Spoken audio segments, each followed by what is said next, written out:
बताऊंगा, आप प्लीज मुझे इसके परिणाम बता दें। इतने अच्छे परिणाम आने वाले हैं कि कल से आप इसको शुरू करेंगे और 7 दिन लगातार अगर आपने इस सूत्र का पालन किया तो जितने भी आप में से गैस की बीमारी से पीड़ित हैं, जिनको भी जलन होती है, पेट में आग लगती है, गैस्ट्राइटिस जिनको है, एसिडिटी जिनको है, मैं गारंटी देता हूं 7वें दिन सब ठीक होने वाले हैं, बिना किसी दवा के, मात्र इतने से सूत्र का पालन करके कि खाने के बाद पानी नहीं पिए। अब इसमें थोड़ा सा मैं एक जानकारी और जोड़ दूं कि पानी तो ना पिए, ये तो स्पष्ट हो गया। पानी के स्थान पर आप ताक पिए, दूध पिए, जूस पिए, ये बात है। तो आप कब ताक पिए, कब दूध पिए और कब जूस पिए, इसका समय निर्धारित है।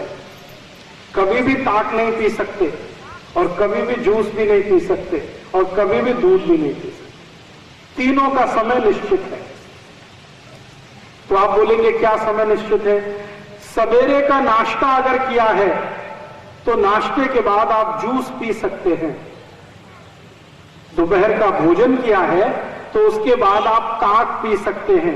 रात्रि का भोजन किया है तो दूध पी सकते हैं। और ये जो निश्चित समय है ना, इसी को ध्यान में रखना, आगे पीछे नहीं करना इसको। मतलब सुबह दूध नहीं पीना कभी भी, शाम को ताक नहीं पीना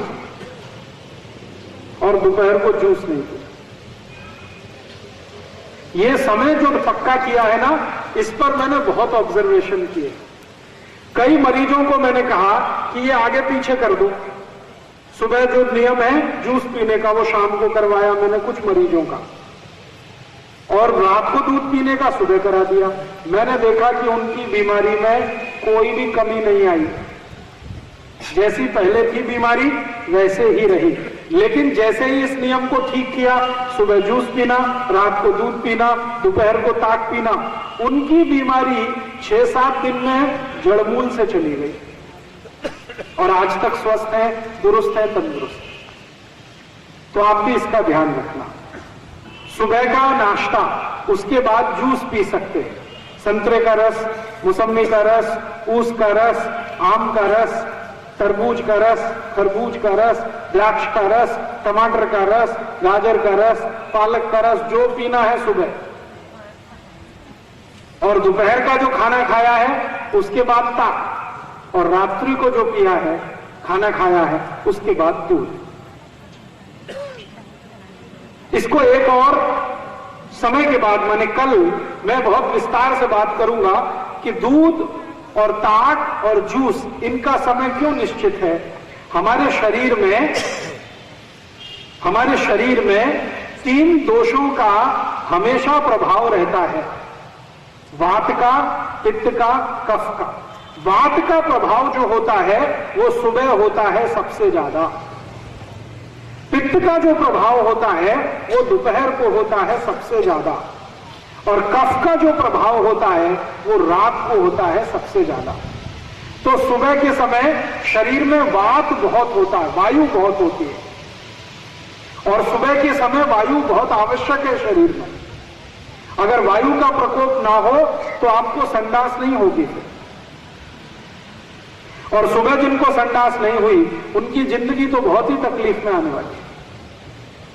तो वायु का प्रकोप होने से ही मल और मूत्र दोनों शरीर के बाहर निकलते हैं। वायु है, उसके वेग से ही ये बाहर निकलते हैं। अगर सुबह वायु का प्रकोप ना हो तो ये मल और मूत्र निकलेंगे ही नहीं, और ये नहीं निकले तो शरीर में जहर ही जहर हो जाए।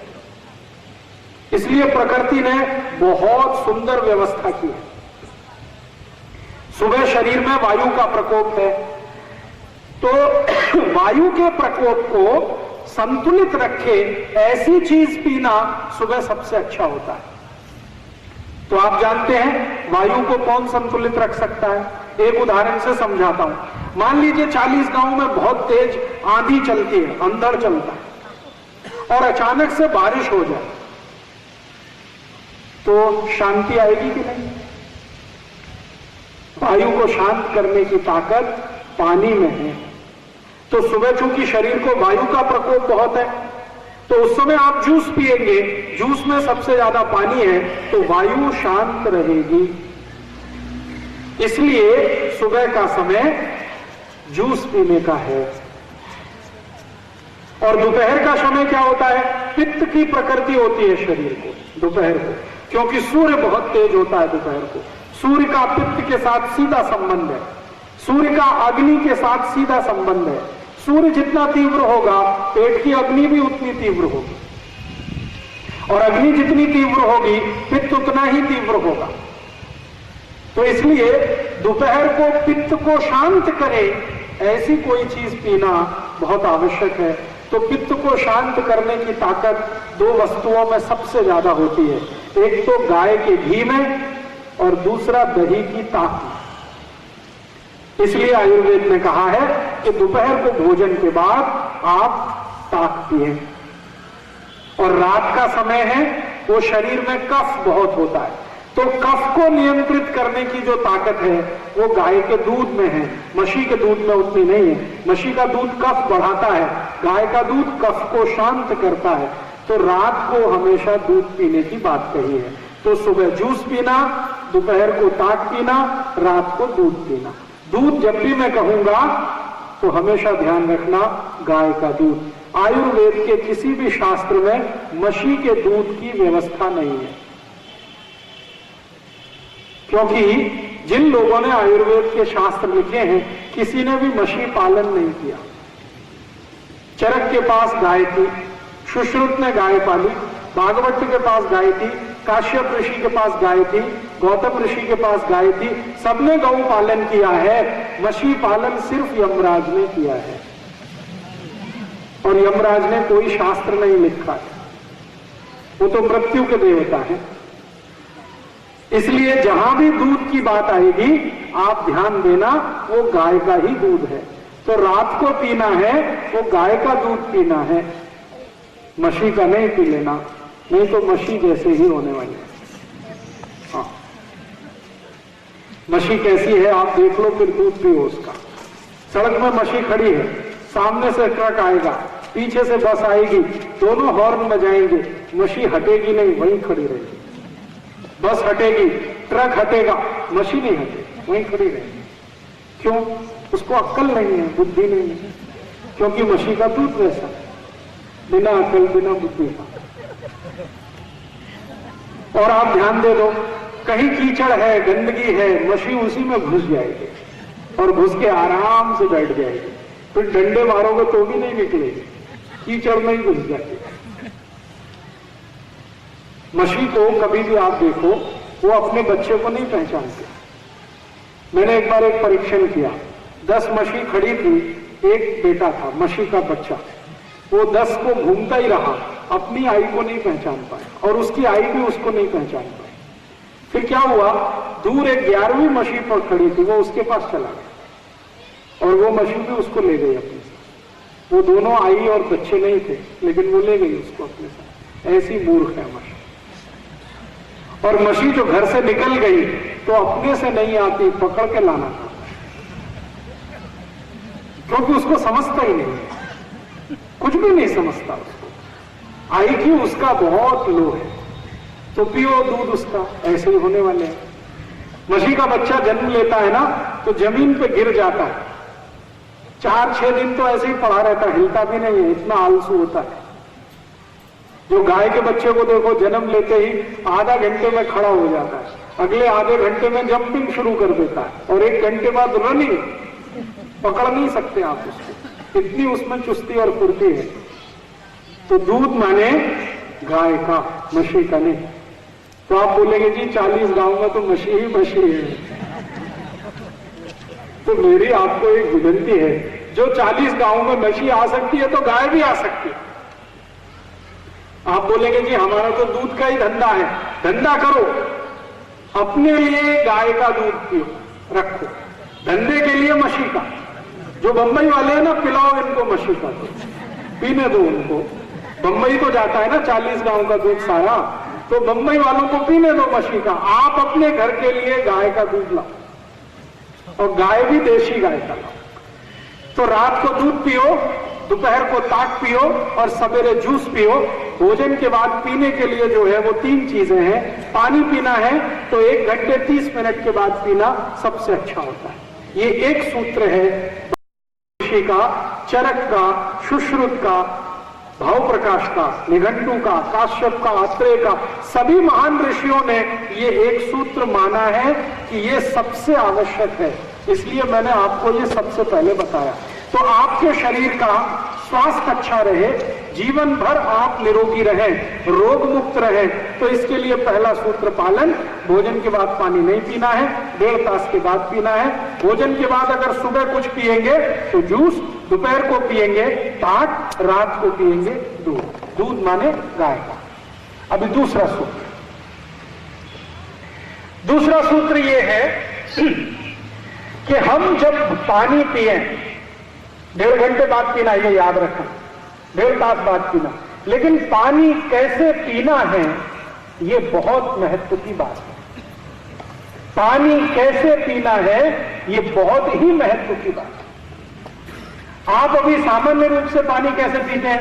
1 गिलास पानी भरा, मुंह में लगाया, गट उतार लिया, गिलास तभी वापस आता है जब पानी खत्म हो जाए।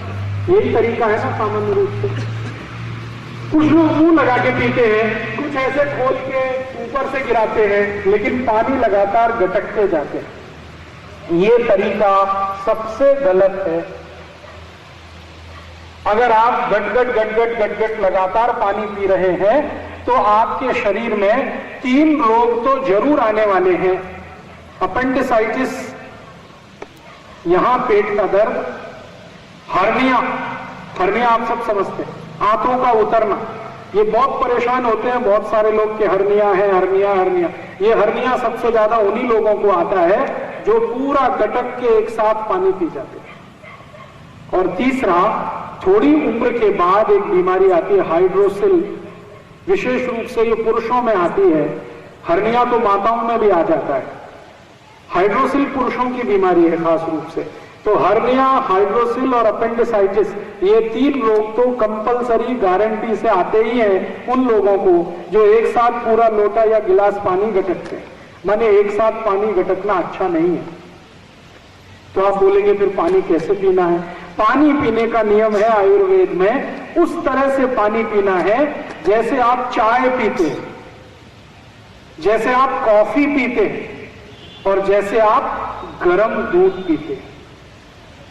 चाय कैसे पीते हैं? सिप करके, 1 सिप लिया, फिर थोड़ी देर बाद दूसरा सिप लिया, फिर थोड़ी देर बाद तीसरा सिप लिया, इस तरह से सिप करके चाय पीते हैं। ऐसे ही आप कॉफी पीते हैं और ऐसे ही आप गर्म दूध पीते हैं। तो जैसे गर्म दूध पीते हैं, जैसे चाय पीते हैं, जैसे कॉफी पीते हैं, पानी ऐसे ही पीना। 1 सिप पानी का पीजिए, फिर थोड़ी देर के बाद 1 सिप पीजिए, फिर थोड़ी देर के बाद 1 सिप पीजिए, फिर थोड़ी देर के बाद 1 सिप पीजिए। आप कहेंगे क्या पानी पीने में बहुत समय जाएगा? जाने दीजिए, इस समय को मत बचाइए, नहीं तो यही बचाया हुआ समय हॉस्पिटल में जाएगा और पैसे लेके जाएगा। समय तो जाएगा, पैसे भी लेके जाएगा। हो सकता है 15 दिन हॉस्पिटल में एडमिट रहना पड़े या 1 महीने रहना पड़े, तो पैसे भी जाएंगे, समय भी जाएगा। तो अभी समय क्यों बचाने के चक्कर में है? सिप करके पानी पीजिए, आराम से पानी पीजिए। आपने कभी छोटे बच्चों को देखा पानी पीते हुए? वो तो बहुत ही अच्छे तरीके से पानी पीते हैं। कभी छोटे बच्चों को आप देखिए तो आपको ऐसा लगेगा वो मस्ती कर रहे हैं, लेकिन वो मस्ती नहीं कर रहे हैं, वो बहुत वैज्ञानिक है। वो क्या करते हैं? पानी लेते हैं, मुंह में भर लेते हैं, ऐसे करते हैं ना बच्चे। फिर मुंह में, कई बच्चों को मैंने देखा ऐसे करते हैं। ये सबसे अच्छा तरीका है पानी पीने। तरीका तो यही सबसे अच्छा है। पानी लीजिए, थोड़ी देर मुंह में उसको घुमाइए, इधर घुमाइए, इधर घुमाइए। क्यों घुमाना है? मुंह में लार जो है ना वो पानी के साथ मिले और शरीर में अंदर जाए। ध्यान हमेशा ये रखना है कि लार क्षारीय है, पेट में जो है वो अम्ल है, अम्ल और क्षार मिलते रहे तो शरीर न्यूट्रल रहे। तो पानी के साथ जितनी जास्ती लार जाएगी उतना ही अम्ल के साथ उसका मिलन अच्छा होगा, शरीर में न्यूट्रलिटी आएगी। इसलिए पानी पीने का एक बार मुंह में भरिए, थोड़ी देर उसको घुमाइए, लार उसमें मिले तब नीचे उतारिए, ये सबसे अच्छा तरीका है। तो पानी भोजन के 1.5 तास बाद पीना पहला नियम, और पानी पीना है तो हमेशा सिप सिप करके पीना है, घूट घूट करके पीना है, एक साथ पूरा गट गट गट गट नहीं उतारना।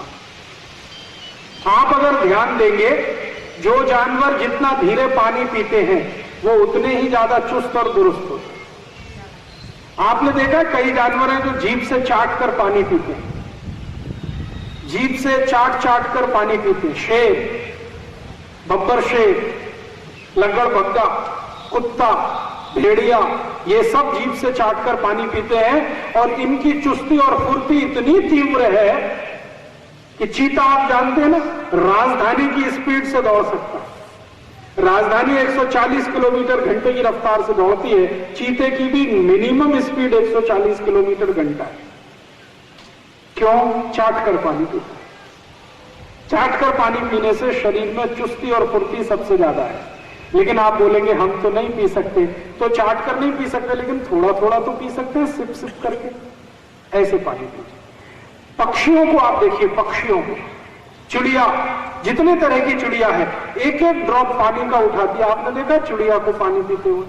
पूरा पानी का बर्तन रखा, भरा हुआ है, लगातार उसमें मुंह भर के पानी नहीं चूसेगी, एक ड्रॉप उठाएगी, फिर वापस मुंह लाएगी, फिर दूसरा उठाएगी, फिर वापस मुंह लाएगी। चिड़िया इस तरह से एक एक ड्रॉप पानी पीती है, बहुत जोश और चुस्त और दुरुस्त रहती है। आप भी सीखिए पानी पीना।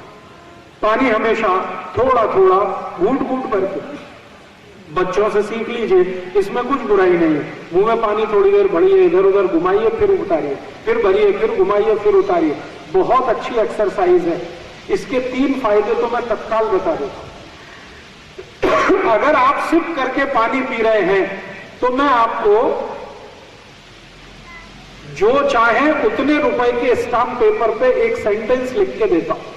1000 रुपए का स्टाम्प पेपर हो या 10,000 का या 1 लाख का, अगर जो भी जिंदगी में सिप करके पानी पिएगा, मेरी गारंटी है, मेरी नहीं आयुर्वेद की गारंटी है कि जिंदगी में कभी भी उसको मोटापा नहीं आ सकता, ओबेसिटी, कभी भी वजन नहीं बढ़ेगा। जितना होना चाहिए जिंदगी भर उतना ही वजन रहेगा अगर पानी सिप करके पी रहे हैं तो। आप इसका उल्टा प्रश्न पूछ सकते हैं, जो वजन बढ़ गया है तो बिल्कुल आश्वस्त रहिए, आप सिप करके पानी पी लीजिए, 6 से 7 महीने में 10 किलो वजन आपका घट जाएगा, अगर बढ़ गया है तो। फिर आप बोलेंगे जो उससे ज्यादा घट गया तो नहीं घटेगा, उसकी चिंता मत करिए, जितना बढ़ा हुआ है उतना ही घटेगा, घटने के बाद स्थिर हो जाएगा। सिप करके पानी पीने की आदत डाल दीजिए। दूसरा फायदा क्या होगा, अभी कल से ही आप देखेंगे, अगर सिप करके पानी पीने की आदत आपने डाली तो ये जो गुर्गे का दर्द है, घुटने का दर्द, 7 दिन लगातार आप सिप करके पानी पी लीजिए, ये दर्द 25% आपका कम हो जाए। और ये जो एड़ी का दर्द है, एंकल जॉइंट्स का पेन, ये तो 7 दिन में 100% खत्म हो जाए। और ये जो जॉइंट्स में पेन आपको होता है, ये 25 से 30% 7 दिन में कम हो जाए। और सवेरे सवेरे सोकर उठते ही जिनको सिर दर्द होता है, चक्कर आते हैं, कमजोरी महसूस होती है, ये 7 दिन में तीनों ही गायब हो जाए। चक्कर आना, सिर दर्द होना, कमजोरी महसूस होना। पानी पीना है, सिप करके पीना है, थोड़ा थोड़ा थोड़ा थोड़ा घूट घूट करके पानी पीना। पहला सूत्र था, खाना खाने के बाद पानी नहीं पीना है, 1.5 घंटे के बाद पीना है, और पीना है कुछ तो ताक पीनी है दोपहर को, जूस पीना है सुबह, और दूध पीना है रात को। दूसरा सूत्र है वो ये कि पानी हमेशा पीना है तो घूट घूट थोड़ा थोड़ा थोड़ा थोड़ा पीना है। तीसरा सूत्र है वो बहुत महत्वपूर्ण है, वो ये है कि आपको कभी भी जिंदगी में ठंडा पानी नहीं पीना। ठंडा पानी कभी नहीं पीना। ठंडा पानी से मतलब क्या है? ठंडे पानी से मतलब है रेफ्रिजरेटर में रखा हुआ पानी। ठंडे पानी से मतलब है बर्फ डाला हुआ पानी। ये कभी भी नहीं पीना है। क्यों? आप ही मुझे बताओ, अगर आपका शरीर ठंडा हो जाए तो अच्छा है? नहीं तो क्यों चाहते हैं आप ठंडा पानी पीना? अगर शरीर ठंडा नहीं हो तो अच्छा है, और हो जाए ठंडा तो आप मर जाएंगे। तो क्यों ठंडा पानी पीना चाहते हैं? शरीर के अनुकूल नहीं है। तकलीफ क्या आती है वो समझ लीजिए। आप जैसे ही ठंडा पानी पीते हैं, शरीर ठंडा ना हो जाए इसके लिए पोट में वो पानी गर्म करना पड़ता है। आप कितना भी ठंडा पानी पिएंगे, पोट उसको गर्म करेगा, और पानी को गर्म करने के लिए ऊर्जा लगती है, और वो ऊर्जा है आपका रक्त। तो ज्यादा ठंडा पानी पिएंगे तो पोट उस पानी को गर्म करने के लिए पूरे शरीर से रक्त को खींचेगा, तो शरीर का सारा रक्त पोट में आएगा, तो शरीर के बाकी अंगों और उपांगों को रक्त की कमी आ जाएगी उतनी देर के लिए जब तक वो पानी गर्म नहीं होता। और अगर शरीर के अंगों को बार बार ये रक्त की कमी आती रही तो ये अंग खराब हो जाएंगे, और आपको कभी भी हार्ट अटैक आ सकता है, किडनी फेल हो सकती है, लीवर डैमेज हो सकता है, आपके किसी भी शरीर के अंग का कबाड़ा निकल सकता है। इसलिए ठंडा पानी कभी नहीं पीना। और ठंडे पानी का एक दुष्परिणाम है, वो मैंने खुद देखा है मेरी आंखों से। जो लोग बहुत ठंडा पानी पीते हैं उनकी अंतड़ियों में संकुचन बहुत आ जाता है, इंटेस्टाइन संकुचित हो जाए, और इंटेस्टाइन अगर संकुचित हो तो फिर पेट साफ नहीं हो सकता, संडास साफ नहीं आएगी, और जिनको संडास नहीं आएगी उनको कॉन्स्टिपेशन होगा, और कॉन्स्टिपेशन मदर डिसीज है। सभी बीमारियों की आई है कॉन्स्टिपेशन। अगर एक कॉन्स्टिपेशन आ गया, कोष्ठबद्धता, कब्जियत, तो सैकड़ों बीमारियां अपने आप चल के आएगी। आप में से कोई विदेश प्रवास अगर किया हो तो मेरी बात तुरंत समझ जाएगी। अमेरिका में और यूरोप में बहुत ठंडा पानी देते हैं, चिल्ड वाटर। पानी को फ्रिज में रखते हैं, ऊपर से बर्फ डाल के फिर पीते हैं।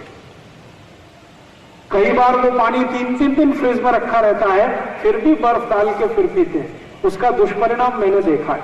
ये जितने भी अमेरिकन और यूरोपियन लोग चिल्ड वाटर पीते हैं, वो सवेरे जब संडास घर को जाते हैं तो 1-1 तास 2-2 तास बाहर ही नहीं आते, अंदर ही बैठे रहते।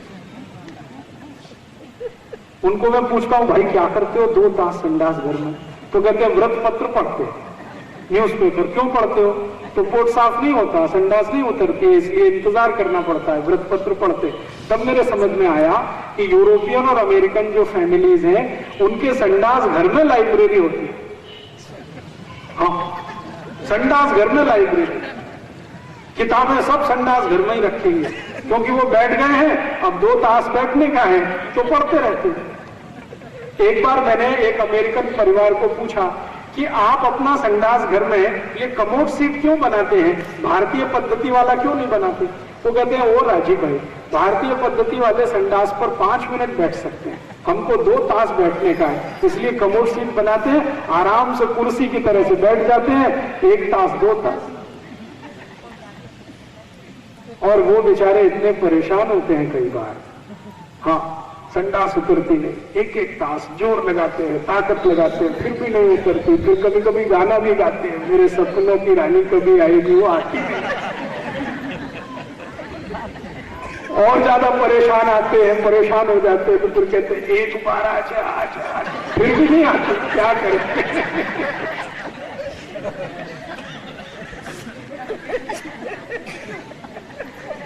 और मैंने देखा कि ये जो अमेरिकन यूरोपियन लोग 2-2 तास टॉयलेट पे बैठे रहते हैं, इनके मुंह से बहुत बास आती है। तो मुंह की बास को छुपाने के लिए माउथ फ्रेशनर हमेशा स्प्रे करते रहते हैं। और मुंह की बास वो क्यों आती है? क्योंकि पेट साफ नहीं होता। शरीर में से बास आती है तो डिओडोरेंट स्प्रे करते रहते हैं, क्योंकि पेट साफ नहीं होता। तो पेट साफ होगा नहीं तो मुंह से भी बास आएगी, शरीर से भी बास आएगी।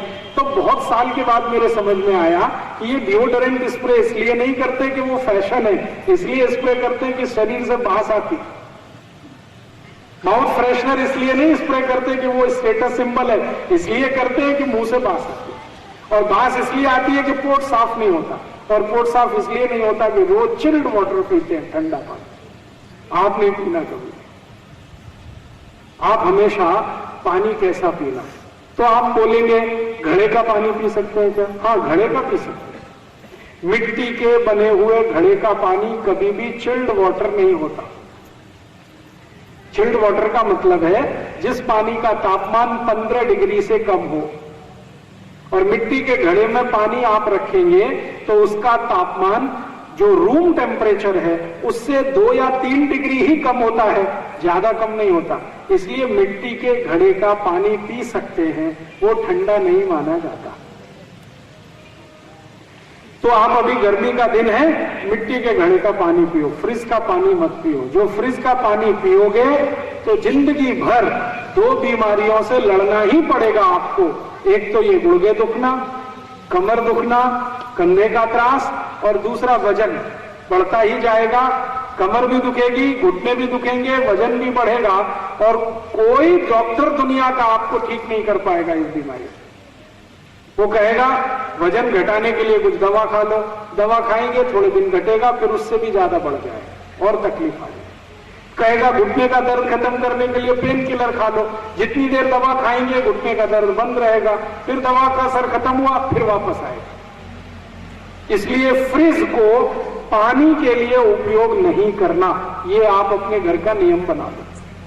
फ्रिज का पानी, बर्फ डाला हुआ पानी गलती से भी नहीं पीना। ये तीसरा सूत्र है। और आज के व्याख्यान में चौथा और आखिरी सूत्र, आगे के सूत्र फिर कल बात करें। चौथा और आखिरी सूत्र वो ये है कि आप जब सवेरे सोकर उठते हैं तो सबसे पहले आपको पानी पीना। सुबह उठते ही सबसे पहले पानी पीना है। अब वैसे तो आयुर्वेद में इस सूत्र में जो शब्द इस्तेमाल किया गया है उषापान। उषापान का मतलब होता है सुबह सुबह जब आप 4 साढ़े 4 बजे उठते हैं, वो समय जो है उषा का समय कहलाता है। उषा काल, उषा काल, उषा काल में पिया हुआ पानी उषापान। तो वैसे तो आदर्श है कि सुबह आप 4:30 5 बजे उठें और उठते ही पानी पिए, लेकिन अगर आप नहीं उठ पाते हैं 4:30 5 बजे, तो जब उठें उठते ही पानी पिए। माने आपके दिन की शुरुआत पानी से करें। महत्व की बात है वो ये, आपका दिन शुरू होना चाहिए पानी के साथ, चाय से नहीं, कॉफी से नहीं। दिन शुरू होना चाहिए पानी के साथ, उठते ही पानी पिए। और पीने का तरीका मैंने पहले बता दिया, सिप सिप करके, थोड़ा थोड़ा करके पिए। ठंडा पीना नहीं है, घड़े का पी सकते हैं, नहीं तो सादा पानी पिए। पानी सुबह उठते ही पीना है। अब आप बोलेंगे जी कितना पिए? तो आयुर्वेद तो कहता है कि कम से कम 1.25 लीटर। 1.25 लीटर, 1.25 लीटर माने कम से कम 4 गिलास। आप बोलेंगे जी हमारे बस का नहीं है, तो आप ऐसा करिए 1 गिलास से शुरू करिए। पहले 1 गिलास पीने की आदत डाल दीजिए, थोड़े दिन में आदत पड़ जाएगी। शरीर ये जो है ना इतना फ्लेक्सिबल है कि आप इसको जैसी आदत डालो वैसे ही पड़ जाती है। तो 1 गिलास से शुरू करिए, थोड़े दिन 1 गिलास पीते रहिए, फिर धीरे धीरे 1.5 गिलास करिए, फिर 2 गिलास करिए, फिर 2.5 करिए, बढ़ाते जाइए। आप बोलेंगे सुबह प्यास नहीं लगती, बिना प्यास के पिए, उठते ही पानी पिए। इसके 2 बड़े कारण हैं। पहला कारण क्या है, रात्रि को जब आप सो गए तो मुंह में जो लार बनी वो अंदर नहीं गई, वो इधर उधर जमा है। उठते ही आप पानी पिएंगे तो ये अंदर जाएगी, और सुबह की जो सबसे प्रथम बार की जो लार होती है वो पूरे दिन में सबसे अच्छी मानी जाती है, सोने के जैसे बराबर मानी जाती है। तो इसलिए उठते ही पानी पिएंगे तो चारों तरफ जो लार जमा है वो पानी के साथ अंदर गई, पहला फायदा। दूसरा फायदा ये है कि सुबह मैंने आपको पहले बोला था ना, ध्यान दिया कि सुबह का समय वायु का होता है। सुबह का समय वायु का प्रकोप शरीर को होता है। वायु का ताकत अगर कम करना है तो पानी ही है। तो सुबह उठते ही पानी पिएंगे, वायु का प्रकोप आपका तब तक शांत रहेगा जब तक पानी है, तो वायु ज्यादा तकलीफ नहीं करेगी। और तीसरा फायदा ये होगा कि जैसे ही आप पानी पिएंगे तो अंतड़ियों तक पानी जाएगा सुबह, क्योंकि बीच में कोई रुकावट नहीं। फिर अंतड़ियों को साफ करेगा, इंटेस्टाइन को साफ करेगा। और रोज का रोज अगर आपकी आंतें साफ होती हैं, इंटेस्टाइन एकदम स्वच्छ होती है, तो मैं आपको फिर कहें उतने रुपए के स्टाम्प पेपर पर लिख के देता हूं। जिनकी इंटेस्टाइन सुबह रोज साफ हो जाती है उनको जिंदगी में कोई रोग आने की शक्यता नहीं है। इसलिए सुबह उठते ही पानी पीने का नियम है। कम से कम 1.25 लीटर पीना है। शुरू करिए 1 गिलास से, धीरे धीरे बढ़ाते बढ़ाते उसको 4 गिलास तक ले आइए। तो ये 4 सूत्र मैंने बताए, मैं इनको फिर से दोहराता हूं ताकि आपको ध्यान रहे। पहला सूत्र था भोजनांते विषमवारी, भोजन के अंत में पानी बिल्कुल नहीं पीना है, 1.5 तास के बाद पानी पीना है। भोजन के बाद अगर कुछ पीना है तो या तो जूस, या तो ताक, या तो दूध। जूस पीना है सुबह सुबह, ताक पीनी है दोपहर को, और दूध पीना है रात को। ये पहला सूत्र है। दूसरा सूत्र था कि पानी जब भी पिएंगे सिप करके पिएंगे, थोड़ा थोड़ा थोड़ा थोड़ा घूट घूट करके पानी पीना। तीसरा सूत्र था ठंडा पानी कभी नहीं पीना है। फ्रिज में रखा हुआ पानी, बर्फ डाला हुआ पानी गलती से भी नहीं पीना है। मिट्टी के घड़े का चाहे तो पानी पी सकते हैं। और चौथा सूत्र जो आज के दिन का आखिरी सूत्र है वो ये कि सुबह सुबह उठते ही पानी पीना। शायद मैं भूल रहा हूं। पहला सूत्र भोजन के 1.5 तास बाद पानी पीना। पीना है कुछ तो दूध रात को, ताक दोपहर को, जूस सुबह। दूसरा सूत्र कभी भी पानी पीना तो सिप करके पीना है। तीसरा सूत्र ठंडा पानी फिर बिल्कुल भी नहीं पीना है।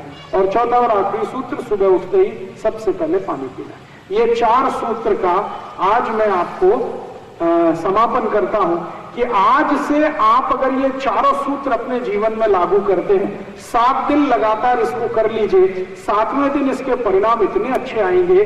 क्या क्या परिणाम आएंगे वो मैं बता देता हूं। गैस्ट्राइटिस जिनको भी है, पेट में गैस बनती है, जलन होती है, खट्टी खट्टी डकार आती है, भोजन ठीक से पचता नहीं है, जिनको कॉन्स्टिपेशन हो गया है, कब्जियत हो गई है, कोष्ठबद्धता हो गई है, मलबद्धता हो गई है, पेट साफ नहीं होता है, ये सब रोग आपके एक साथ ही दूर हो जाएंगे। जिनको भूख नहीं लगती है उनको भूख लगेगी, अच्छी नींद नहीं आती है नींद बहुत अच्छी आएगी, और जिनको सुबह सुबह उठते ही सिर में दर्द होता है वो 6-7 दिन में गायब हो जाएगा।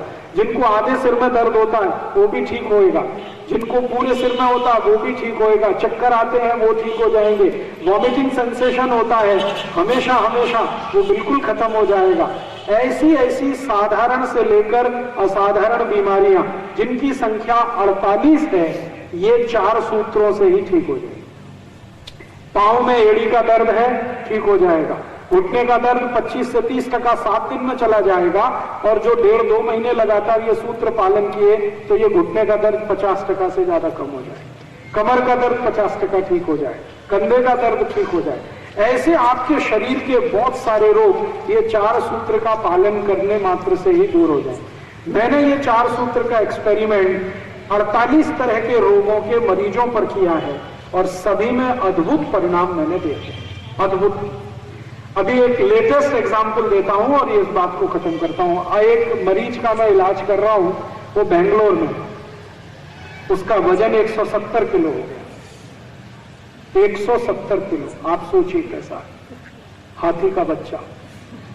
हाँ, और वो बेंगलोर की एक सॉफ्टवेयर कंपनी में काम करता है। और सॉफ्टवेयर कंपनी में काम करने वालों को आप जानते हैं कितनी तकलीफ में काम करना पड़ता है। रात को काम शुरू होता है, सुबह तक चलता है।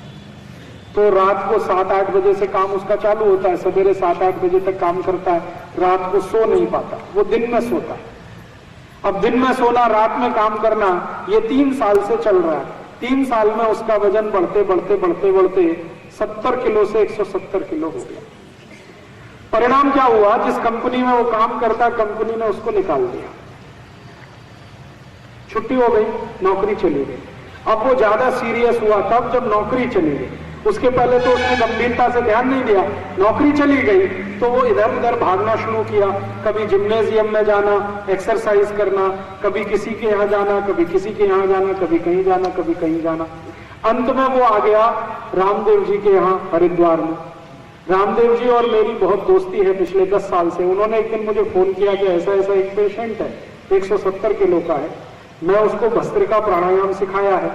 तो मैंने कहा स्वामी जी बहुत अच्छा किया आपने भस्त्रिका सिखाया है, उसको ये 4 सूत्र और सिखा दो। सुबह उठते ही पानी पीना, भोजन के 1.5 तास के बाद पानी पीना, पानी हमेशा सिप करके पीना और ठंडा पानी कभी नहीं पीना। तो स्वामी जी ने वो भी 4 सूत्र उसको बता दिए और कहा कि इनका कड़ाई से पालन करना है। आज उस व्यक्ति को लगभग 1 साल और 6-7 महीने हुए हैं यही करते हुए। भस्त्रिका करता है सुबह 10 मिनट और ये 4 सूत्र का पालन करता है। आज उसकी स्थिति यह है कि 170 किलो का वजन उसका 90 किलो पे आ गया। 1 साल 4 महीने हुए और मैंने उसको बोला 2-3 महीने और कर ले तो वापस 70 किलो पे आ जाए और जिंदगी भर ये नियम का पालन करेगा तो फिर कभी भी वजन नहीं बढ़ेगा। ऐसे परिणाम हैं। ये एक सूत्र इतने सरल है लेकिन इसके काम बहुत गहरे हैं और इसकी पकड़ बहुत गहरी है। और ये सूत्र मेरे नहीं है, भागवत ऋषि के। मैंने तो सिर्फ आपको बताया है, उन्होंने संस्कृत में लिखा, मैंने हिंदी में सुनाया। भागवत ने इन सूत्रों पर सालों साल परीक्षण किए हैं।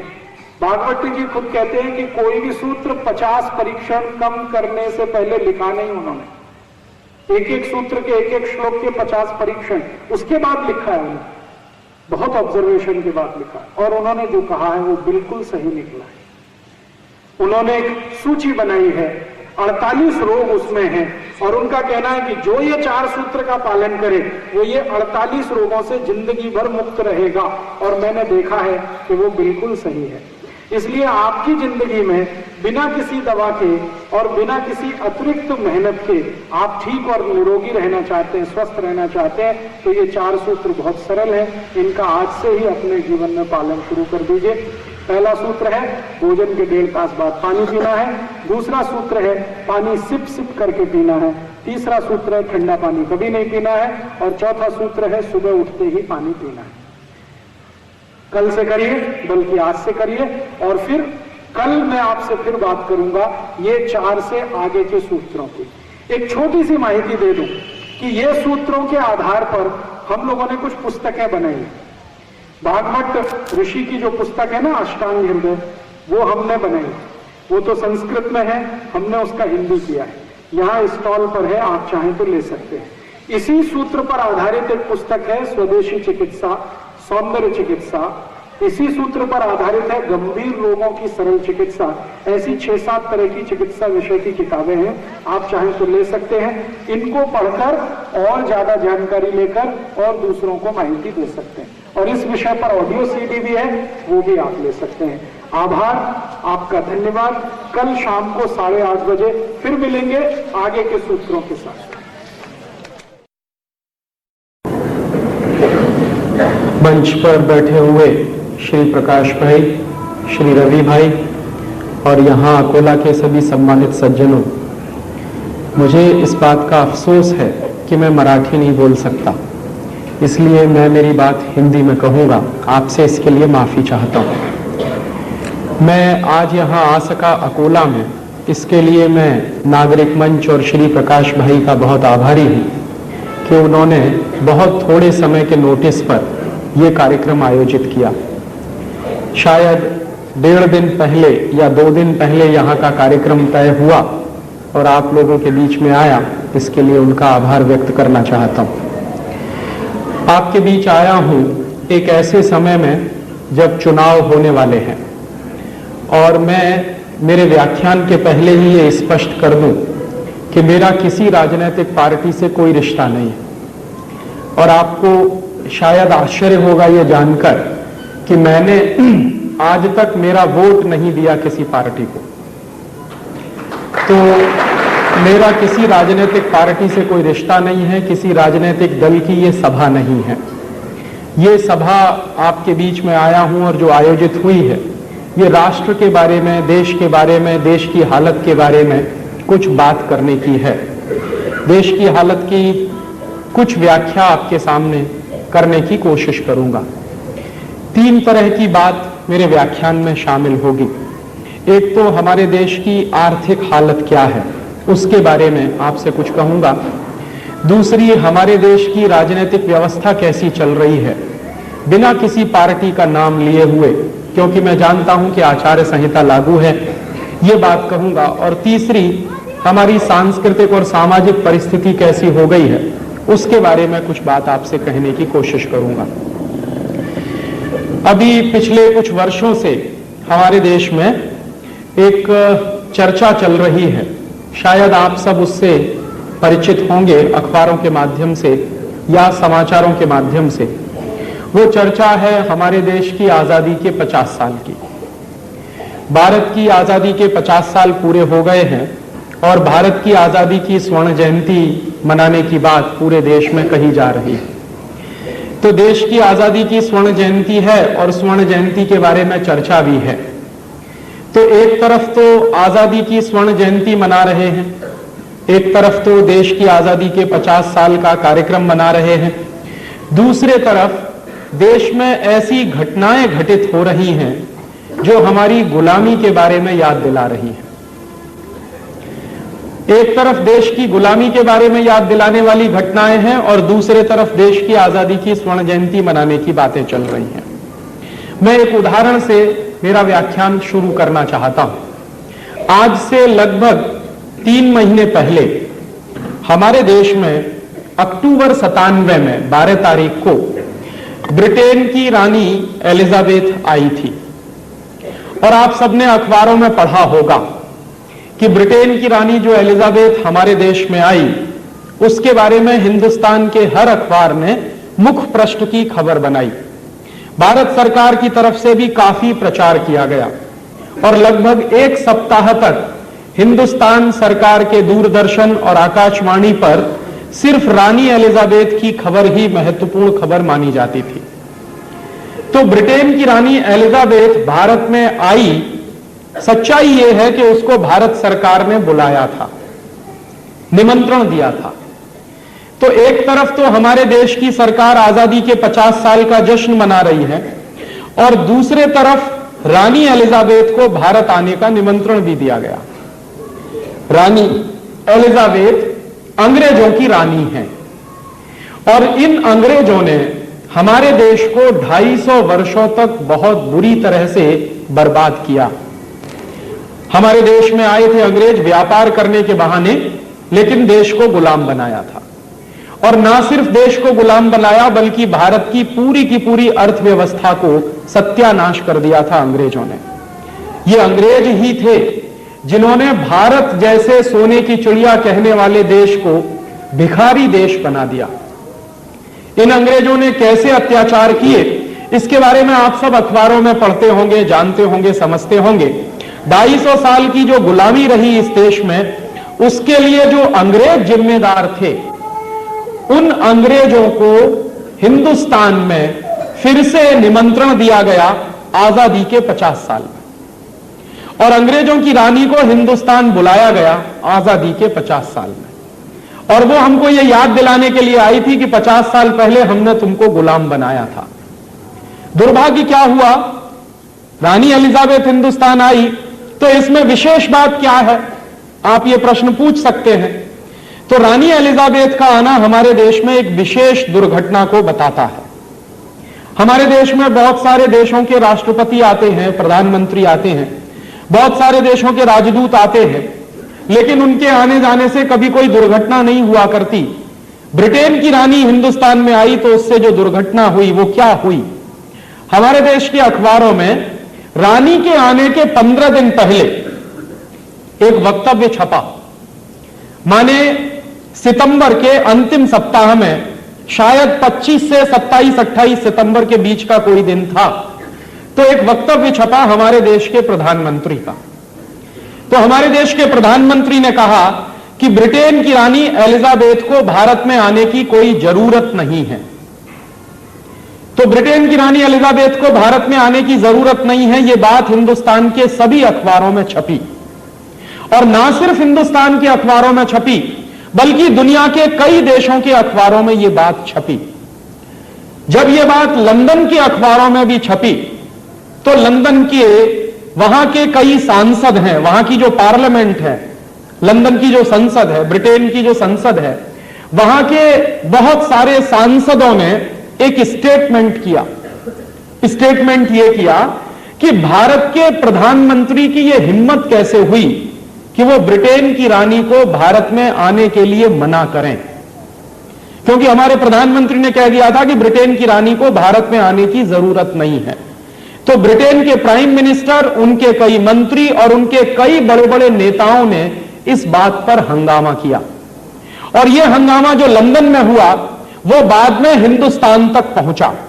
और हमारे देश में क्या हुआ, लंदन से बहुत सारे फैक्स के मैसेजेस हिंदुस्तान के प्रधानमंत्री कार्यालय में पहुंचे, और हिंदुस्तान की सरकार पर दबाव डालने के लिए ब्रिटेन की सरकार ने एक प्रेस वक्तव्य भी जारी कर दिया। वो प्रेस वक्तव्य भी हिंदुस्तान में छपा, दुनिया के तमाम देशों के अखबारों में छपा। तो 24 घंटे पहले हमारे प्रधानमंत्री कहते थे कि ब्रिटेन की रानी को भारत में आने की कोई जरूरत नहीं है। मात्र 24 घंटे के बाद हमारे प्रधानमंत्री ने एक दूसरा वक्तव्य दिया कि ब्रिटेन की महारानी को हिंदुस्तान में आने के लिए भारत सरकार स्वागत करेगी, और ना सिर्फ स्वागत करेगी बल्कि प्रधानमंत्री ने यह भी कहा कि ब्रिटेन की महारानी चाहे तो हिंदुस्तान के किसी भी गांव में जा सकती। 24 घंटे पहले हमारे प्रधानमंत्री कह रहे हैं कि उनको भारत में आने की जरूरत नहीं है, और 24 घंटे के अंदर प्रधानमंत्री ने अपना वक्तव्य बदला और कह दिया कि ना सिर्फ वो भारत में आ सकती है बल्कि भारत के किसी भी गांव में जा सकती। और उसके साथ साथ एक बात और उन्होंने कही कि ब्रिटेन की महारानी को भारत में आने के लिए कोई वीजा लेने की जरूरत नहीं है, माने बिना वीजा के ब्रिटेन की महारानी भारत में आ सकती है। तो हमारे देश के प्रधानमंत्री की गुलामी की हालत का आप अंदाजा लगाइए कि 24 घंटे पहले एक बात कह रहे हैं और 24 घंटे के अंदर आपको वक्तव्य बदलना पड़ा और उनके स्वागत की तैयारी भी करनी पड़ी। ब्रिटेन की महारानी आई, 12 अक्टूबर को दिल्ली में उतरी, तो पुलिस के किसी भी बड़े अधिकारी ने ब्रिटेन की महारानी का वीजा पूछने की हिम्मत नहीं की। कानून जानते हैं क्या है? कानून यह है कि आप दुनिया के किसी भी देश में बिना वीजा के जा नहीं सकते, और अगर आप कभी गलती से अमेरिका जाएं और आपके पास वीजा ना हो तो दो ही बातें होंगी आपके साथ, या तो अमेरिका की जेल में पकड़कर आपको बंद कर दिया जाएगा या किसी हवाई जहाज से वापस आपको हिंदुस्तान भेज दिया जाएगा। ठीक इसी तरह से दुनिया के किसी भी देश का प्रधानमंत्री और राष्ट्रपति हमारे देश में आता है तो उसको वीजा लेना पड़ता है। औपचारिकतावश सरकार वीजा इशू करती है और बिना वीजा के किसी भी देश में जाने की परमिशन नहीं होती है। हमारे देश के राष्ट्रपति और प्रधानमंत्री जब दूसरे देशों में जाते हैं तो उनको भी वीजा लेना ही पड़ता है। तो दुनिया के किसी भी देश का राष्ट्रपति हमारे देश में आए या प्रधानमंत्री हमारे देश में आए तो उसको वीजा लेने की जरूरत है। ठीक इसी तरह से हमारे देश के प्रधानमंत्री और राष्ट्रपति दुनिया के किसी भी देश में जाए तो उनको भी वीजा लेने की जरूरत है, लेकिन ब्रिटेन की रानी को भारत में आने के लिए वीजा लेने की जरूरत नहीं है। यह बात जब सरकार ने कही तो हमारे जैसे लोगों के मन में प्रश्न पैदा हुआ कि ऐसी कौन सी विशेषता है ब्रिटेन की रानी में जिसके लिए उसको भारत में आने के लिए वीजा की जरूरत नहीं है। और हमारे मन में एक प्रश्न पैदा हुआ और इस प्रश्न का जवाब तलाशना चाहिए। इसके लिए हम लोगों ने कई लोगों से बातें करने की कोशिश की। उसी के साथ साथ एक दूसरी दुर्घटना और हुई कि जब ब्रिटेन की रानी दिल्ली आई तो उसको 21 तोपों की सलामी दी गई। यह सलामी हमारे सिर्फ राष्ट्रपति ले सकते हैं और कोई नहीं ले सकता। भारत में सिर्फ राष्ट्रपति को अधिकार है 21 तोपों की सलामी लेने का, बाकी बाहर के किसी भी व्यक्ति को 21 तोपों की सलामी नहीं दी जा सकती। राष्ट्रपति हमारे यहां सर्वोच्च माना जाता है, जो भी संविधान की व्यवस्था है। तो ब्रिटेन की महारानी को 21 तोपों की सलामी भी दी गई। बिना वीजा के वो हिंदुस्तान आई पासपोर्ट होने का तो कोई प्रश्न ही नहीं है, जब उनको वीजा लेने की भी जरूरत नहीं है। तो जिस तरह का उनका स्वागत किया गया, वो स्वागत देखने के बाद हमारे जैसे लोगों के मन में प्रश्न पैदा हुआ। प्रश्न क्या पैदा हुआ कि ऐसी दुर्घटना हिंदुस्तान में हुई थी सन 1911 में। 1911 में क्या हुआ था, ब्रिटेन का राजा आया था, उसका नाम था जॉर्ज पंचम, अंग्रेजी में उसको कहते थे जॉर्ज फिफ्थ। वो हिंदुस्तान आया था 1911 में। तो 1911 में जब जॉर्ज पंचम भारत में आया था तो बिना वीजा के आया था, और उसको उस जमाने में 21 तोपों की सलामी दी गई थी। क्यों हुआ था ऐसा? ऐसा इसलिए हुआ था कि जॉर्ज पंचम भारत का भी राजा था। क्यों? क्योंकि 1911 में हम ब्रिटेन के गुलाम थे, और 1911 में यहां पर ब्रिटेन का शासन चलता था, ब्रिटेन का राज्य चलता था। तो चूंकि हम ब्रिटेन के गुलाम थे, इंग्लैंड का राजा हमारा राजा होता था, तो 1911 में जब जॉर्ज पंचम इस देश में आया तो बिना वीजा के आया था और 21 तोपों की उसको सलामी दी गई थी।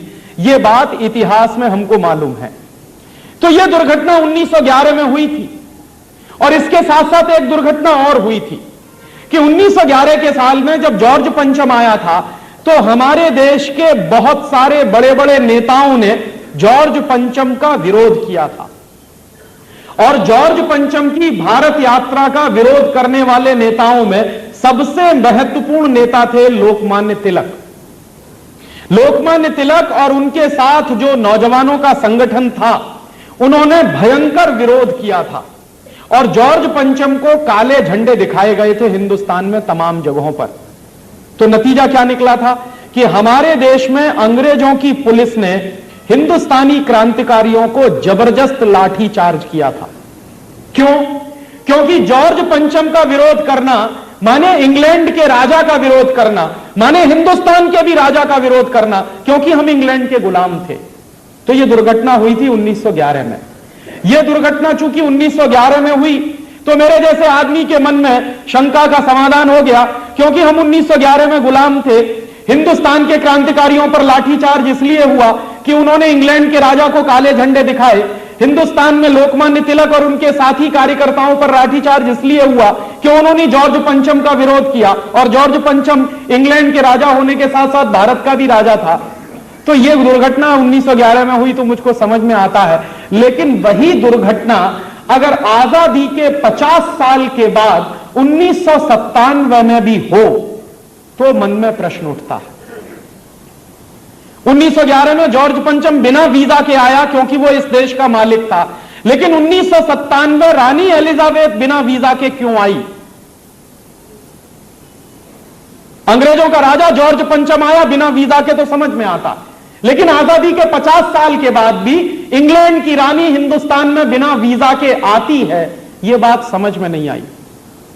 हमारे देश में आजादी बचाओ आंदोलन और आजादी बचाओ आंदोलन जैसे कई संगठनों ने रानी की यात्रा का विरोध किया, तो हमारे साथ भी वही दुर्घटना हुई जो 1911 में लोकमान्य तिलक और उनके साथियों के साथ हुई थी।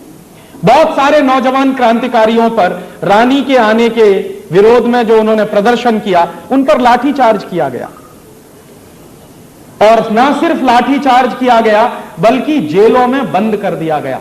अमृतसर में बहुत सारे सिख नौजवान थे जिन्होंने रानी को काले झंडे दिखाए, तो पुलिस ने उनको बंद कर दिया। और यह दुर्घटना हो रही थी आजादी के 50 साल में, और हमारी सरकार रानी के प्रोटेक्शन में इस तरह से लगी हुई थी जैसे जॉर्ज पंचम के प्रोटेक्शन में 1911 में कभी यह हुआ होगा। तो यह जो दुर्घटना हुई हमारे देश में, इस दुर्घटना के पीछे कोई बहुत बड़ा कारण है, यह जानना चाहिए। हम लोगों ने उस दिशा में प्रयास शुरू किया। मेरे एक वकील दोस्त हैं, सुप्रीम कोर्ट में प्रैक्टिस करते हैं। मैंने उनसे पूछा कि भारत में ब्रिटेन की महारानी आए और उसको बिना वीजा के भारत में घुसने की परमिशन मिले, इस बात की कोई लीगल वैलिडिटी है क्या? तो उस वकील ने मुझे कहा कि हां राजीव भाई, इस बात की पूरी लीगल वैलिडिटी है कि ब्रिटेन की रानी को भारत में आने के लिए वीजा लेने की जरूरत नहीं है।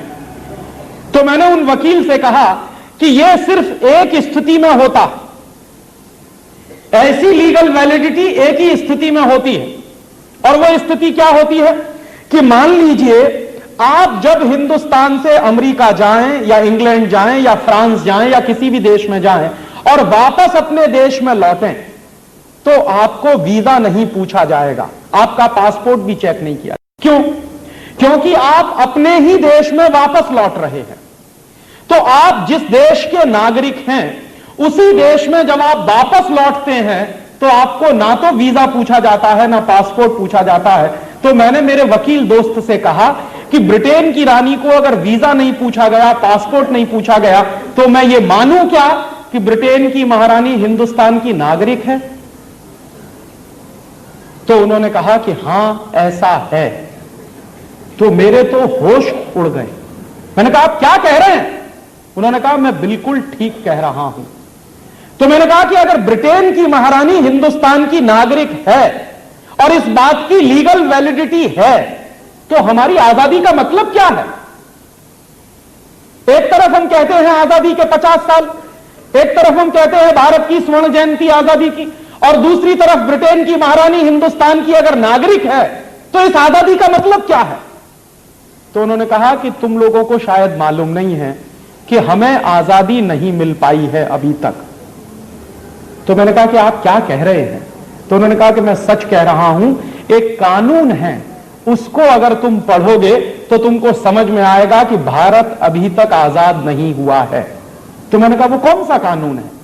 तब उन्होंने मुझे बताया कि 1947 के साल में एक कानून बना था जिसका नाम है इंडियन इंडिपेंडेंस एक्ट, और यह कानून बना था 4 जुलाई 1947 को, माने 15 अगस्त से लगभग 10-15 दिन पहले। तो यह कानून बना था हमारे देश में आजादी के पहले, और इस कानून का नाम है इंडियन इंडिपेंडेंस एक्ट। उस कानून के आधार पर ब्रिटेन की महारानी अगर हिंदुस्तान में आएगी तो उसको वीजा लेने की जरूरत नहीं है। तो मैंने कहा कि वो कानून आप मुझे दे सकते हैं पढ़ने के लिए? तो उन्होंने कहा मेरे पास तो उसकी कॉपी नहीं है।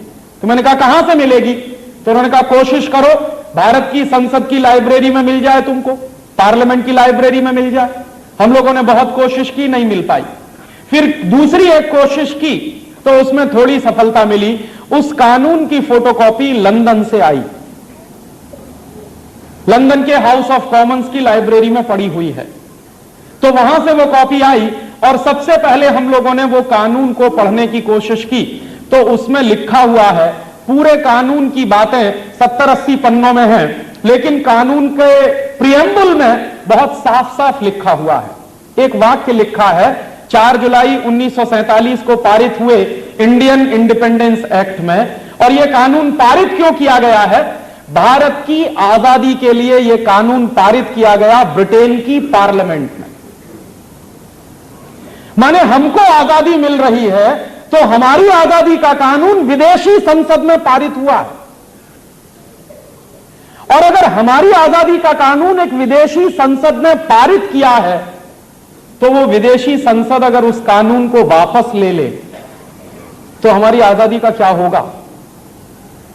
क्योंकि जो संसद कानून पारित करती है वही संसद उस कानून को वापस भी ले सकती है। तो मान लीजिए 4 जुलाई 1947 को वो कानून पारित हुआ है लंदन में, तो कल को वो लंदन की पार्लियामेंट से वापस हो जाए तो हमारी आजादी के सामने पूरा प्रश्न चिन्ह लग जाएगा। दुर्भाग्य हमारा आपका जानते हैं क्या है कि हम आजाद भी हुए हैं तो ये कानून अंग्रेजों ने तय किया है, हमने तय नहीं किया है। हमारी आजादी के बारे में हमने तय नहीं किया। वो कानून क्या है? 4 जुलाई 1947 को लंदन की पार्लियामेंट में जो कानून पारित हुआ है उसके प्रियम्बल में एक वाक्य लिखा हुआ है। उस वाक्य का अंग्रेजी में क्या भाषांतर है? After 15th August 1947 India and Pakistan will be 2 dominion states. 15 अगस्त 1947 के बाद भारत और पाकिस्तान 2 डोमिनियन स्टेट्स बनेंगे। डोमिनियन स्टेट्स का माने क्या होता? दुनिया के किसी भी देश की डिक्शनरी में आप डोमिनियन स्टेट्स का मतलब ढूंढिए तो उसका एक ही मतलब होता है, डोमिनियन स्टेट्स का माने एक बड़े राज्य के अधीन कोई छोटा राज्य। तो हम 15 अगस्त 1947 के बाद भारत और पाकिस्तान डोमिनियन स्टेट्स बने हैं, ना कि इंडिपेंडेंट नेशन। और चूंकि हम डोमिनियन स्टेट्स बने हैं तो हैं किसके हम डोमिनियन स्टेट्स? यूनाइटेड किंगडम के या कॉमनवेल्थ के। तो 15 अगस्त 1947 के बाद हमारी हैसियत क्या बनी है? हमारी हैसियत बनी है कि हम यूनाइटेड किंगडम और यूनाइटेड किंगडम के बनाए गए कॉमनवेल्थ के डोमिनियन स्टेट्स हैं, ना कि हम इंडिपेंडेंट नेशन। और अगर हम इंडिपेंडेंट नेशन नहीं है तो बात समझ में आती है कि आज भी ब्रिटेन की महारानी हमारी महारानी है, क्योंकि हम डोमिनियन स्टेट्स हैं। और यह बात अगर 4 जुलाई 1947 के कानून से है तो मेरे मन में सबसे बड़ा प्रश्न आजकल जो उठ रहा है वो ये कि 50 साल से इस देश की राजनीतिक पार्टियां क्या कर रही हैं। यह बात तो हिंदुस्तान की संसद में आनी चाहिए थी। शायद पिछले साल आपने देखा होगा 14 अगस्त की रात को 12 बजे भारत की संसद में एक संयुक्त अधिवेशन हुआ। तो जो बात मैं आपसे कह रहा हूं वो बात भारत की संसद में आनी चाहिए कि हम 50 साल पहले अंग्रेजों द्वारा बनाए गए एक कानून के आधार पर डोमिनियन स्टेट्स बने हैं, ना कि हम इंडिपेंडेंट नेशन। तो हम इंडिपेंडेंट नेशन कब बनेंगे? कितने साल और लगेंगे उसमें?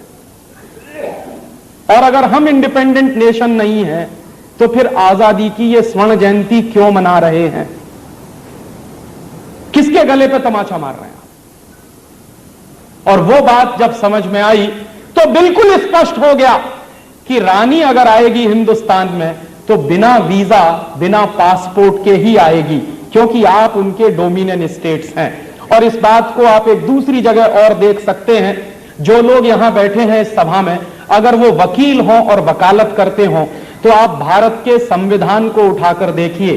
भारत के संविधान में कहीं भी इंडिया एज ए नेशन इस्तेमाल नहीं किया गया है, हर जगह स्टेट शब्द इस्तेमाल किया गया है। पूरे कॉन्स्टिट्यूशन, हमारे पूरे संविधान में भारत के लिए नेशन नाम का शब्द नहीं है, हर जगह इंडिया स्टेट के रूप में इस्तेमाल किया गया। तो हम सिर्फ एक राज्य बनकर रह गए हैं, राष्ट्र बन नहीं पाए हैं। कानूनी रूप से हमारी यह हैसियत है। तो इसलिए रानी अगर आती है तो उसका स्वागत करना हमारे प्रधानमंत्री का कर्तव्य है, उसका स्वागत करना हमारे राष्ट्रपति का कर्तव्य है। और इसी के साथ एक दूसरे सवाल का जवाब भी हमको मिला कि जब रानी आई थी तो भारतीय सरकार ने रानी के सम्मान के लिए दिल्ली में एक कार्यक्रम आयोजित किया था। उस कार्यक्रम में क्या हुआ था? ब्रिटेन की रानी का नाम ऊपर छापा गया था, राष्ट्रपति का नाम नीचे छापा गया था। हमारे देश में राष्ट्रपति सर्वोच्च होता है, यह आप जान लीजिए। राष्ट्रपति के ऊपर कोई भी नाम नहीं होता। और कोई भी निमंत्रण पत्र अगर छापना हो, कोई भी पत्रक छापना हो जिसमें किसी विदेशी अतिथि के साथ राष्ट्रपति का नाम देना हो, तो नियम यह है कि राष्ट्रपति का नाम हमेशा ऊपर होता है, बाहर से आने वाले अतिथि का नाम या तो बराबर में होता है या नीचे होता है। लेकिन ब्रिटेन की रानी का नाम राष्ट्रपति के नाम के ऊपर छापा गया। और भारत सरकार ने इस बात पर एक प्रेस कॉन्फ्रेंस की थी, वो हिंदुस्तान के सभी अखबारों में छपा भी था। एक पत्रकार ने पूछा था भारत सरकार के प्रवक्ता से कि यह ब्रिटेन की रानी का नाम ऊपर छापा गया और भारत के राष्ट्रपति का नाम नीचे छापा गया, यह कहीं गलती से तो नहीं हुआ? तो भारतीय सरकार के प्रवक्ता ने कहा कि यह जानबूझकर छापा गया है, माने गलती नहीं हुई है, जानबूझकर छापा गया है। क्यों? क्योंकि ब्रिटेन की महारानी आपकी महारानी है, इसलिए उसका नाम हमेशा राष्ट्रपति के नाम के ऊपर जाएगा, आपके राष्ट्रपति का नाम उससे नीचे जाएगा। हमारे देश में एक कानून है, जानते हैं क्या है? अगर आप राष्ट्रपति का अपमान करें तो आपको जेल हो जाएगी, यह कानून है। प्रधानमंत्री पर आप टिप्पणी कर सकते हैं लेकिन राष्ट्रपति के ऊपर टिप्पणी नहीं की जा सकती इस देश में। और अगर आपने टिप्पणी की तो आपको जेल हो जाएगी। क्यों हो जाती है? कानून यह कहता है कि राष्ट्रपति की मान्यता सर्वोच्च है, उनका अपमान नहीं कर सकता कोई। लेकिन खुद भारत सरकार ने राष्ट्रपति का अपमान किया और उस सरकार को जेल में होना चाहिए था। पूरे देश में खामोशी। और इस बात की नोंद हमारे देश के किसी भी कोर्ट ने नहीं ली। मैं महीनों महीनों इंतजार करता रहा कि यह कोई छोटी दुर्घटना नहीं है। शायद हिंदुस्तान का सुप्रीम कोर्ट या हिंदुस्तान का कोई हाई कोर्ट या हिंदुस्तान की कोई अदालत इस बात की जानकारी लेकर कोई एक केस फाइल करेगी, लेकिन कहीं कुछ नहीं हुआ।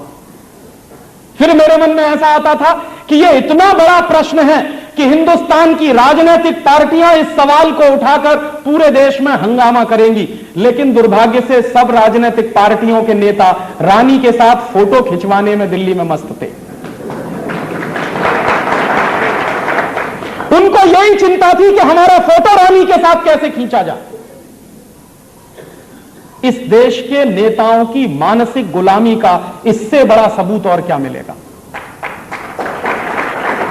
कि जिस देश को अंग्रेजों ने 250 साल गुलाम बनाया, जिन अंग्रेजों ने हमको बर्बाद कर दिया सांस्कृतिक रूप से, आर्थिक रूप से, शैक्षणिक रूप से, सामाजिक रूप से, उन अंग्रेजों की रानी के साथ हमारे देश के नेता फोटो खिंचवाने में मस्त हैं और किसी को लगता नहीं कि यह राष्ट्रीय अपमान की बात है। और यह दुर्घटना नहीं हुई होती तो हमारे जैसे लोगों को भी पता नहीं चलता कि आज तक हम डोमिनियन स्टेट्स हैं।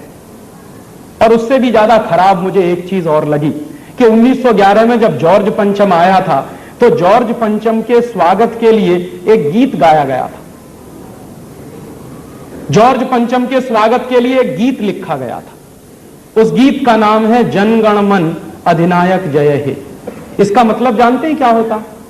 जन गण मन अधिनायक माने हिंदुस्तान की जनता के मनों के, हिंदुस्तान के गणों के अधिनायक, सुपर हीरो, तुम्हारी जय हो।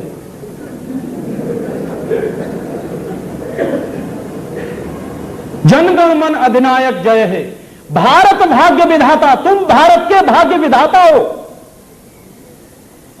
माने जो देश को बर्बाद करने में लगा हुआ है, जो जॉर्ज पंचम, और जिस जॉर्ज पंचम की सरकार से पूरा हिंदुस्तान बर्बाद कर दिया गया, उसके स्वागत में कोई गीत लिख रहा है, कह रहे हैं भारत भाग्य विधाता।